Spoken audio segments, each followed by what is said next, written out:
Hello, everybody. Welcome to the latest Happiness Index webinar.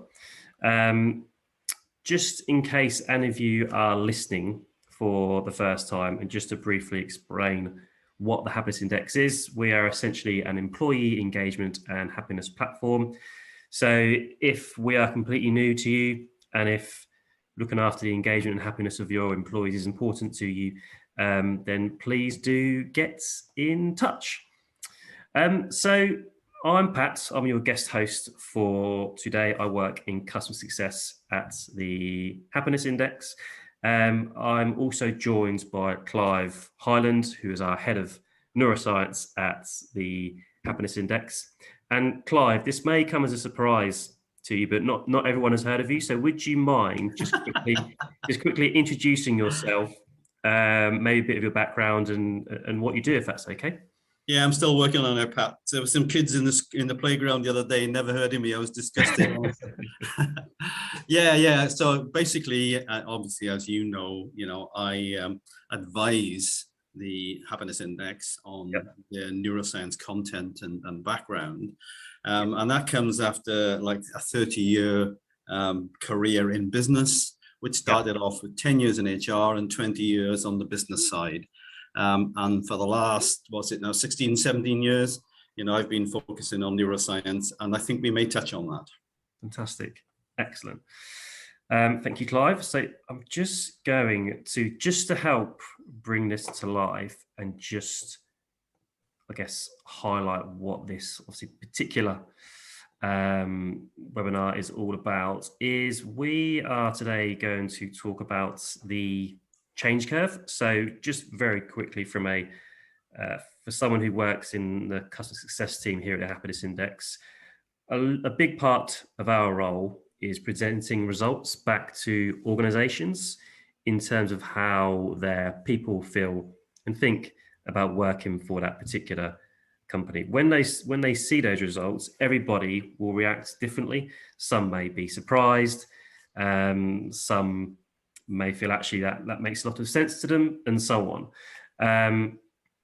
But outside of this, all of us as humans react to the news we receive and the information we get differently. So because of that, Clive, would you mind just sharing essentially what the change curve is? Yeah, of course.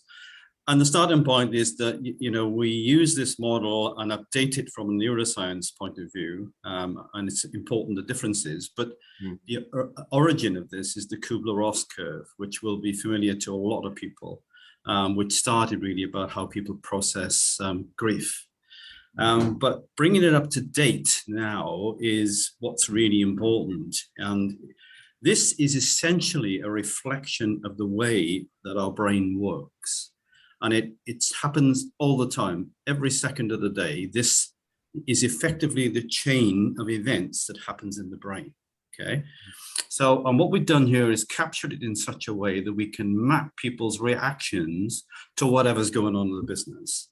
Now, that could be the normal operation of the business. So we want to understand, to what degree people are engaged and happy.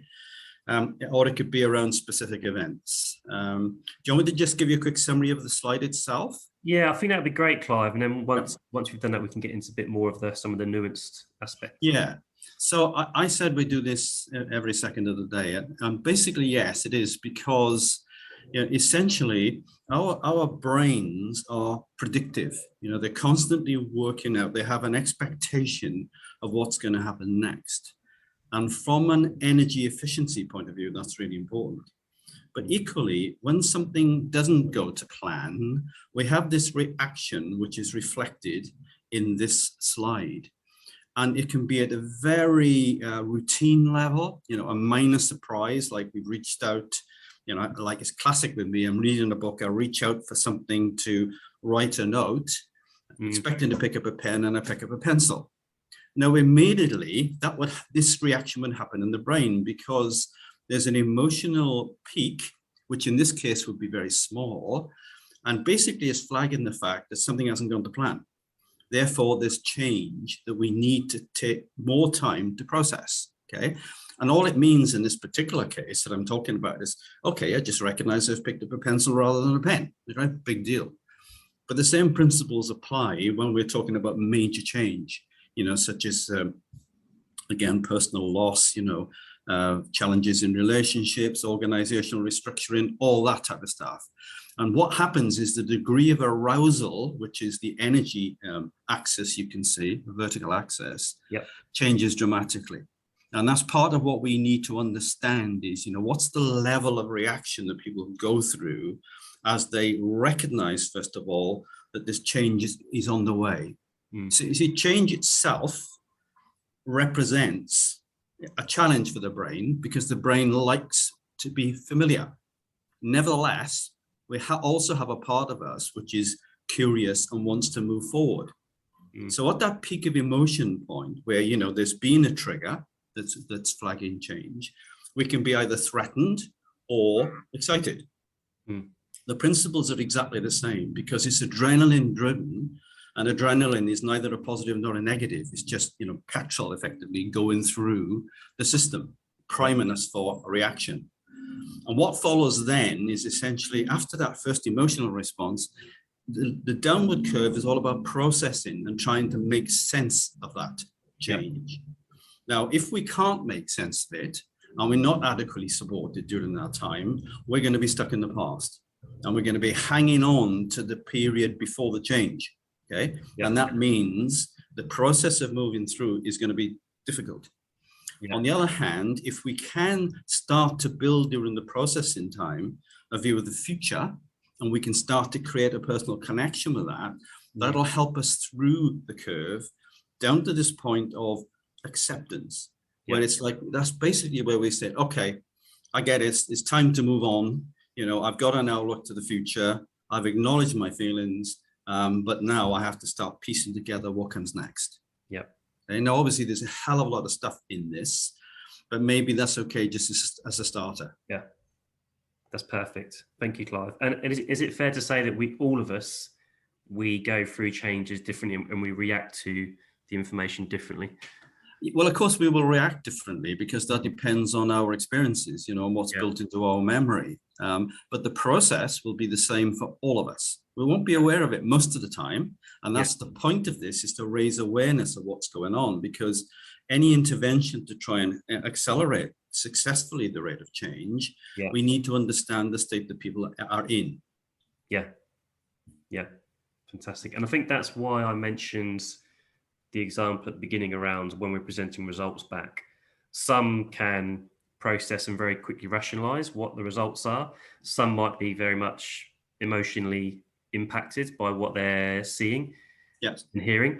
But that's all perfectly normal, isn't it? That's just part of the human reaction to it. And certainly when we get into some of the themes, I think that'll become a bit more relatable. Yeah, absolutely. And you mentioned there, Clive, each stage in terms of the instinctive part, in terms of and the trigger of emotions and the processing time. Again, we all go through that at different speeds as well. It just depends on our own individual circumstance. Is that fair? Well, the instinctive response is very quick, and that's the same for all of us. That happens in less than 80 milliseconds.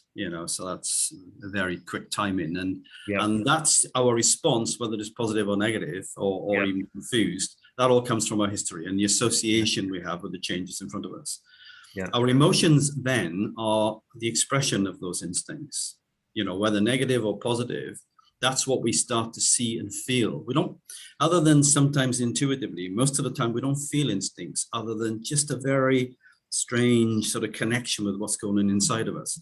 But there's no doubt about emotions. We are experiencing our emotions, and for the body and the brain, that's information. It's telling us, what's going on inside of us, and really important to listen to it. And the classic in this from an intervention point of view is that, calling on my corporate experience is classically what organizations do is they try to treat everyone the same, and they go in with a very rational response when in the early stages people feel very emotional about changes. So and what we need is not during the emotional stage is totally different to what we need at the rational stage. And if you get the timing wrong, it's a bit like being in therapy. You know, if somebody tries to offer you a solution or interrogate you when all you want is to feel acknowledged at that time, it's not going to work. So this is the whole point about how do we match the real situation out there with the power of our interventions. Yeah. Fantastic. And obviously, we've all been through one of the biggest changes in our lifetime, which is the global pandemic. Yeah. And that has made a lot of, it's certainly from the data we've collected, it's made people rethink what they want out of life. Absolutely. Work is a part of that. It certainly impacts our life. Yeah. And if I talk in generalities, you know, what that means is that, you know, typically we've coped, you know, my own belief is, and the science I think backs up a lot of this, is most organizations are not fit for real human purpose. Okay. There's something we've put together over a period of time, and we are managing businesses like factory units. You know, that's the general approach. And anything that involves hierarchy and boxing people in suppresses talent and passion. Okay. Yeah. And then normally with the way that we've coped with that pre-pandemic, is like we have our own rules for survival. So we cope with things with a rational set of rules that are keeping our emotions under control, or at least while we're in work. Okay. Yeah. Now, obviously, when life comes along and changes the rules, which is exactly what COVID did, that gives us time to get our heads up. We go into a much more reflective space, which is then, okay, is this really what I want? You know, we take that bigger picture look because circumstances have forced us to. And that's when obviously people start seeing the world differently and wanting different things. And even though obviously there were dreadful things with the pandemic, you know, I think this, or in this sense, it was a very positive development. Yeah. Because for too often, you know, for too long in work, we've been existing rather than being who we should be. Yeah. I love that I work with you every day, Clive, but whenever I have chats with you like this, you'll always send something new, which is really powerful. So I'm just writing down some of the amazing stuff you're saying, so I don't lose it. I never know what I'm going to come up with, but it's such a big subject. And my mind bounces around. You know, it's very associative, and I started to understand that a lot more. And honestly, by this stuff, you know, I've learned to be more intelligent. And that sounds a bit weird, you know, but it's true. It's like I know when to open my mind up and when to focus, and they're not always the same thing, you know. So there's little things like that come with it, like that. Yeah. So good luck with your notes, mate. I'll try and keep up.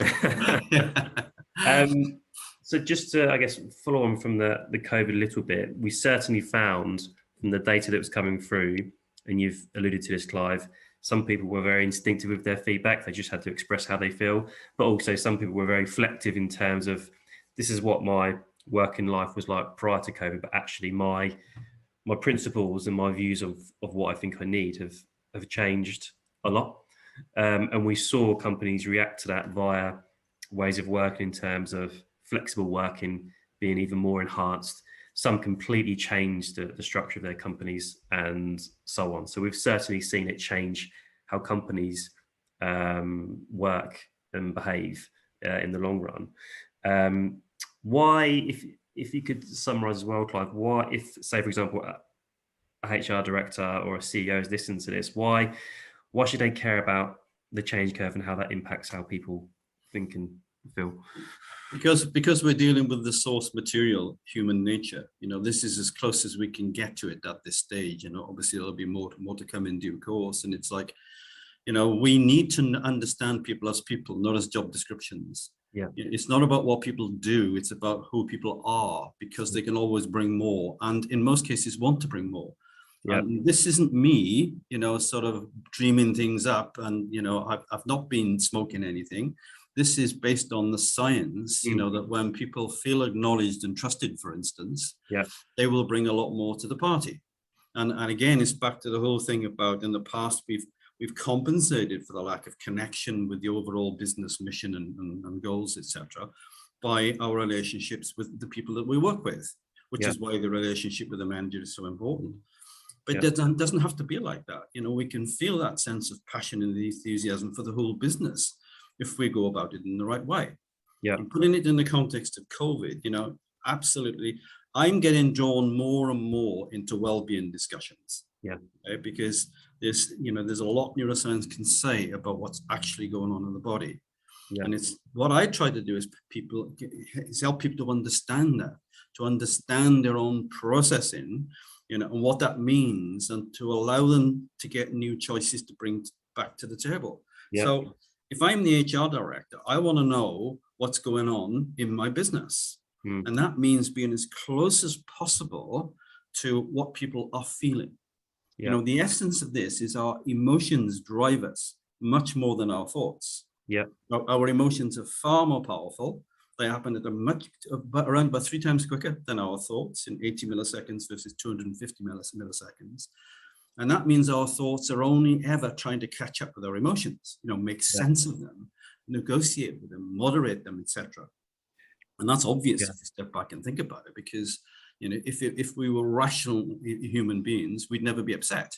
We'd just say, I don't want to be upset, I'll switch that off. But we can't, and so we are driven. So in the past, we struggled to understand emotions. Certainly when I was leading, if you did it intuitively. There was no science really available, and no tools, such as the Happiness Index platform, to give us data. But now we're discovering the tools, and we've got the data to do a much better job of this. And the essence of this is, like, always think in terms of the human intelligence system. Our heart has constant feedback mechanisms and the brain to understand what's going on every second. Yeah. Closer we can move to that, the more effective and the more powerful we will be as an organization. So if I'll ask myself the question, how often should we measure? As soon as possible, as often as possible, because this isn't about, saying, right, we're at 7 out of 10. How do we get to 8? Okay. That's not the way that the body works. It's not the way that emotions work. Yeah. Life is full of ups and downs. So what we're looking for is shifts in the data and the granularity of data, so we don't have like a one size fits all approach.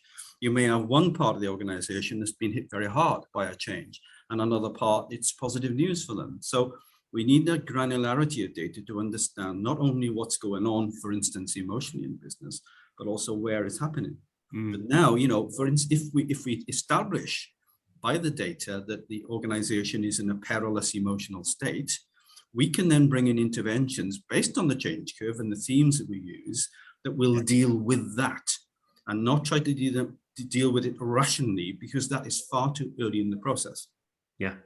So, organizations have a choice. They can try and go back to their old ways, and try to make that work. It won't. I guarantee that it can't. The science tells me that. Okay. So, but basically, now is a fantastic opportunity to say, we have to change anyway. Let's get this right. And with the data and the science available, we've got a much better chance of getting it right. And the rewards are huge in terms of human performance and potential. This is not just about feeling nice. That's part of the process, right? Undoubtedly. But the result of us feeling things like trust, being focused on the things that we're passionate about, has a huge impact on personal performance. Yeah. You get a note to that one, Pat? Yeah. I wouldn't want to take notes on me. I couldn't keep up. You mentioned earlier, Clive, around our emotions are 3 times quicker than thoughts. Yes. For someone who's listening to this for the first time, could you just explain the difference between those? Yeah, we can be very precise about this, So the measurement, as I said, is 18 milliseconds. I know I mentioned it earlier, but it's probably worth reinforcing, to register an emotion in the brain. Okay? It happens virtually instantaneously. Our thoughts come along later. It's a different part of the brain, the cortex.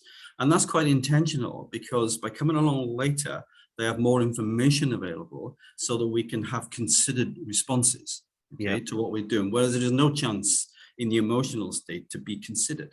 All right. So our subconscious thoughts are registered in 250 milliseconds. Now, then there's another principle, which is our conscious thoughts are in 420 milliseconds. Now, so people at first will often think, hold on, aren't all thoughts conscious? No, they're not. It sort of feels like that, but we are processing a lot of what we would loosely call thoughts, which are concerned with execution. Yeah. So for instance, if I am using a keyboard, I don't need to be aware of how I'm doing it. I just do it. Okay. I have the neural trackways in the brain which can execute that task. It's going to plan. Therefore, I don't need to bring it to awareness. If I had to bring everything to awareness, it would slow me down. And this incredible organ we've got, the brain, works all this stuff out. And that's why it says, this is what I expect. If it goes to plan, great. We just get on with it, right? No fuss. Yeah. Yeah. But if something changes, that's the point I was raising earlier on. We need an extra processing step, which brings it to the prefrontal cortex, the front of the brain. And it's that part that says, okay, there's something I didn't expect going on here. How do I deal with it? Yeah. And absolutely back to those principles. If it's minor, it's fine. We're making those adjustments all the time. Okay. Yeah. But if it's a big one with emotional content, then that's going to throw us a lot more off course. Yeah. And that's when, the change curve type approach needs to be considered very, very carefully. Yeah. And sometimes in organizations, Clive, you'll hear someone say something like, trust your gut or go with your gut. Is that true, or is that just something else you should be aware of when it comes to decision making? I think it's the latter. It's more a case of being aware. Look, our gut responses come to us for a good reason, and they deserve to be respected. Okay, but sometimes we can have a gut response which is associated with a memory that is not relevant to what's in front of us. Okay, we may be into a guy with a mustache. He says brushing his mustache. And not like him because there's somebody in the past we didn't like with a mustache, which is clearly not relevant to the situation. Yeah. But what we've got to understand is instincts, emotions, and thoughts are all sources of data. Yeah. Right. So emotions are just as information intensive as any thought that we have. Yeah. So it's a case of when we get these gut responses, understand them. Try to understand where they come from, and then you may have a gut response, but you may also want to back that up over a longer period of time with a more rational response. The gut is not interested in evidence. It just goes with history, okay, what it's learned. The rational part of the brain is all about evidence. So to build, intelligence into an organization or a team that does justice to all of these angles is absolutely right. We need them all. There isn't a good style or a bad style. It's a powerful concoction that we put together so that sometimes instinctive responses are perfect. Just get on with it, right? Yeah. But sometimes they're not. And that's why we need all these sources of information to really build effective teams. Yeah. And you've mentioned there around sort of some of your work is definitely been more tilted towards well-being. Yeah. Since the pandemic haven't had an effect. We've also noticed that THI, people are becoming more focused on the ESG side of things in terms of environmental, social, and governance. Yeah. And we've found that definitely post-pandemic, even though we're technically still in it, I guess, is that people are putting more focus on what their company stands for and the values of that organization. Yeah. Do you think something like what we view as important now, do you think that will continue, or do you think we'll continue to change how we feel based off what's happening around us? Well, we always respond to our environments. Yeah. And that's, the brain does that all the time. It's constantly working out what's going on around us. And it does that as a subconscious level. We should remember that we process 95% of the brain's information at the subconscious level. Yeah. So it's important that any opportunity we get to work out what's going on there, we take it. Because, normally we're just dealing with the last 5%. Yeah. And I think there are two big issues that come out of this. The first one is the well-being link. And I'm glad to come back to that because I've been very struck by the intensity of issues there are for a lot of people out there around well-being, things like loneliness or separation. And, it's very clear from a brain point of view that we need that connection with other people in order to feel stable, to belong is part of that community feeling. So it's understandable that this stuff is coming up. And, as you and I have discussed at other times, the most important thing during a heavily emotional phase there's two things. One is about acknowledgement, and the second one is about relationships.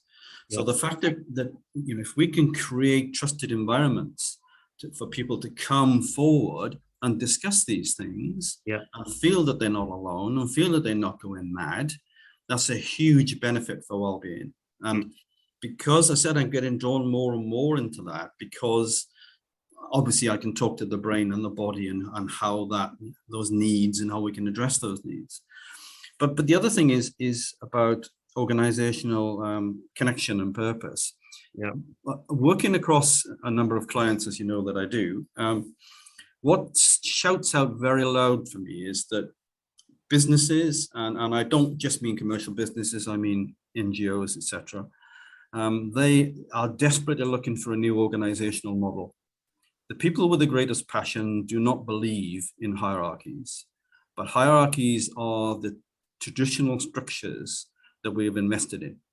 Now, I'm not saying to people you can go out, tomorrow and just chuck away a hierarchy, but you do need to start dismantling it and replace it with something better. Yeah. And as you know, I talk about quantum organizations, which is another conversation, but it links to this because it's all about people understanding people, the way that they work best, which is in communities. It's not about not having rules. We need rules, but we've got them completely out of balance. We are rule driven and we need to be talent and passion driven. And that's what future organizations are about. So I think, coming back to your question, that's what it's like work in progress. The jury is out. People don't like what's been in front of them in the past. They're looking for something new, and that new is starting to happen. I'm very encouraged by the fact that, of course, there are a lot of people that would be skeptical about this and scared by it. And it's a shame, because I certainly don't judge them. I can understand that. But equally, there are people that really get this, and they get it at an intuitive level. I'm working with some inspiring organizations that sort of think, this is it. What we need and what we have always needed is like the language, and that's just level of assurance to be able to take this on. We need to plot way forwards that we all believe in, because we're so much powerful when we're combined, when we're working together on things rather than just top-down rhetoric, which, never, that just drives people into survival mode, where we cannot give our best because, we lose connection with large parts of the brain. So there's all sorts of stuff that really backs this up. And it's part of this continuing course, I think, of people looking for greater meaning and purpose, wanting to be a part of something that really matters, and they're looking for it right across the piece. Big organizations are struggling with talent acquisition and talent retention, because new generations will not put up with just being told what to do, and thank God they won't. Good for them. We just need to give them something better now. You've essentially mentioned there at the end, Clive, as well, it's labeled as the Great Resignation, because people are, again, what they want out of life. That's more time with family and so on. And that in itself is another challenge, I guess, which companies are currently working through. Yeah, absolutely. And so whether you're, whether you're into this stuff for inspirational, enlightened reasons, or whether it's just a cold business logic that says, I have to be more attractive to employees, people need to take this stuff very, very seriously. My big comment about the big resignation is I often hear the analysis that there's a lack of talent, that we are chasing diminishing talent pools. That is rubbish. The problem is that too many corporate organizations have a very narrow view of talent. People are talented, and they can bring that talent in many, many ways. And we need to bring organizations to the fore that recognize when you really tune into your people, they will want to give you everything they can. Yeah. Fantastic. And Clive, there might be some people who are listening to this as well who they may work in internal communications at their organization. And obviously everybody, as you said, reacts differently, and they go through that change curve differently. How can understanding and awareness be incorporated into how you communicate from an organizational perspective if everybody does think differently? Because obviously if that's the case, then obviously a one size fits all won't necessarily work. So the first thing is, it's not just about thinking differently. We all feel differently as well, right? Yeah, but that's fine. I get what you're saying. And so the point is, I think when it comes to moving forward on this stuff, is from a communications perspective, we need to recognize, we talk about these 4 brain types. Okay, it's a, obviously we're using accessible language to break down the brain, which is a very complex system. But in general, we recognize the instinctive, the emotional, the rational, and the reflective systems. Yeah. Now, from a communication point of view, they need to be talked to differently. I touched on it indirectly earlier on when I said about people in an emotional state do not respond to being dealt with rationally, right? And let's take a very simple view of that. So the instinctive person gets to the point very quickly, which is what that brain does, that part of the brain. Yeah. So it's like they like the headlines. They want you to get to the point. Bang. Don't mess around with loads of rationale and loads of emotional distraction. Just get to the point. Okay. If your style is much more emotionally influenced, what you relate to is a story. See, that's the associative part of the brain. It links things together. It's like when we dream, that's because the emotional brain takes over basically when we dream. And you can see we link everything together in a story. Yep. So, to get emotional engagement in a message, you need to come up with some sort of story that links it together. Now, obviously, people with a rational style, they like the evidence. Okay, so they want to see where this has all come from, and they like the rational structure that goes with that. Yeah, great. And then reflective people, they're a bit like instinctive, but on a bigger scale. They want the bigger picture. Mm-hmm. So when I'm in reflective mode, it's like, I don't want too much information. Just give me information, and I will pick the nuggets out of that, and I'll build my own understanding from that. So rational thinking is very deductive, breaking things down. Reflective thinking is inductive. It builds things up. So for communications teams, it's about understanding, what is their target audience? What state in particular is that audience in, which is where they should be very interested in this sort of happiness index type data. Obviously, clearly, if people are in a very emotional state at that particular time in an organization, it's all about acknowledgement. All right. So it's something that, authentically expresses acknowledgement can be extremely useful. And so on. So it's like knowing your audience and understanding these techniques for getting the right blend of message across. You'll never want it to be entirely emotional, entirely rational. It's what's the mix and what's the right mix for this time now. Okay. Yep. That makes sense? It does. Yeah, because you're right. It's not one or the other. It's very much that mixture. Yeah, absolutely. Everything we do, and when it comes to performance, again, another conversation, I work with sort of elite athletes and things like that. And it's like, we've got this incredibly powerful blend of neurotransmitters, people tend to call them hormones, in the brain. And that is mixing with our blend is what has huge impact on performance. And things like belief and again, feeling trusted, feeling safe are all such important parts of that. So yeah, as you all know, I can talk forever. I also like, Clive, how you mentioned things such as trust and safety, because that's exactly why we measure those aspects. Absolutely. In the platform, because they're crucial to the employee experience and therefore how we feel outside of the work arena. It's like, don't be confused by compliance and performance. People in survival mode will give you compliance. That means they'll do enough to keep in the job. Yeah. But there's so much more they can give, and want to, if they think it's worthwhile. And I don't mean commercially or, financially worthwhile. I mean, because it's going to be acknowledged and because they'll have the chance to grow with it and they'll have some freedom and some autonomy. It's all that stuff. That's the mix that really matters. And you can't, I understand the difficulties. I'm not judging the old corporate world because I was part of it, right? And it's all we knew. But, when you try to do all those things within a hierarchy, which is built on a paradigm of control, it is incredibly difficult. It's difficult for everyone. As a CEO, I was expected to have all the answers my shareholders ever threw at me, which is like tied up too much of my time in reporting. All the CEOs and presidents I've ever coached, all have the same complaint. I spend far too much time reporting information rather than adding value to the business, right? Yeah. So this is all part of that stuff, and it's saying the people that really know are down in the business. And the role of management is to nurture and mentor and coach and orchestrate, pull all that stuff together, right? So it's like, it's that belief. We create organizations where we have trusted environments. People will bring so much more. And I'm not just claiming this. It's already happening in the clients that I work with. And, you know, the standard reaction now that people are starting to go down this path is like, wow, you know, there is so much happening, so much energy in the business now. It's more a case of how do we handle this? And there will, you know, there are challenges. There's no doubt about it. It's not like a panacea, but they're good challenges, not bad ones. Yeah.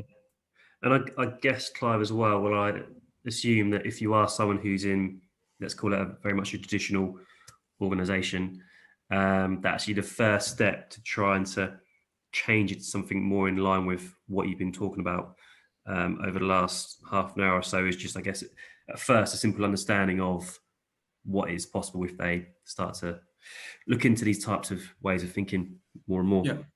Yeah. And get some data, you know, get an honest starting line. You know, we're all preoccupied with this, oh, we've got to score so many out of 10. You know, the body doesn't work like that. The heart doesn't say, oh, I'll ignore you, you're being negative.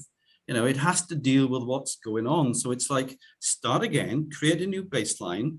Don't get hung up on the score, because it's the honesty around the data that puts you in the best position to respond positively. That's what matters. And of course you want to see improvement, but any improvement will only be until the next challenge comes along. You know, that's the point, is that humans are not linear. They are emotional and they're volatile. So let's create organizations that actually acknowledge that. And moving towards the end, Clive, now, in terms of... Is that a sign for me to start shutting up? Yeah, no. You see right through me, Clive. You see right through me. It was more around, so we've been talking about big changes that organizations have gone through, and the impact that has on organizations, but also us as individuals.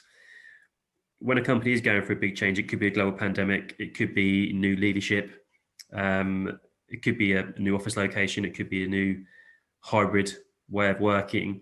To understand how people are feeling through that change, are you very much a believer in you need to give them an avenue so they can share how they feel whenever they want, or have you got a different feel? No, absolutely. And, you know, the COVID return, you know, post-COVID return is the classic example, isn't it? Because, you know, a lot of employers were forced to embrace the COVID change, but you see already too many mistakes where people are starting to try to re-implement the old rules, and those rules have gone. They've gone. You know, don't hang on to them would be my advice. And it's more a case of saying, you know, to grasp the opportunity to create something better in the future. If you're intending to build an organization on trust, isn't it a good starting point to ask your employees? You know, why, you know, take the pressure off yourself in terms of expecting to have all the answers. You know, if you see your role as one of facilitation and orchestration, pulling, you know, the key stuff together, then the great starting point is ask your employees what's going on now and get their ideas and start building that.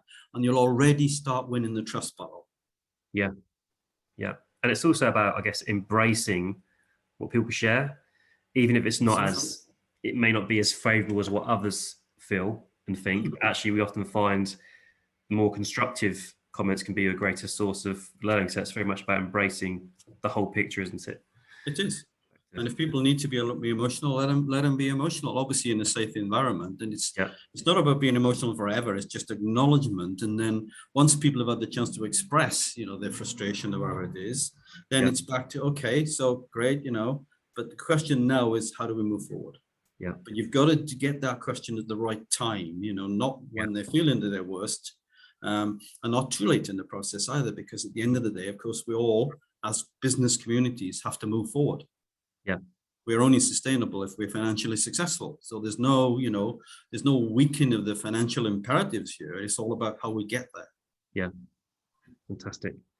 Well, I'm obviously very biased, but I've thoroughly enjoyed this Cool. chat.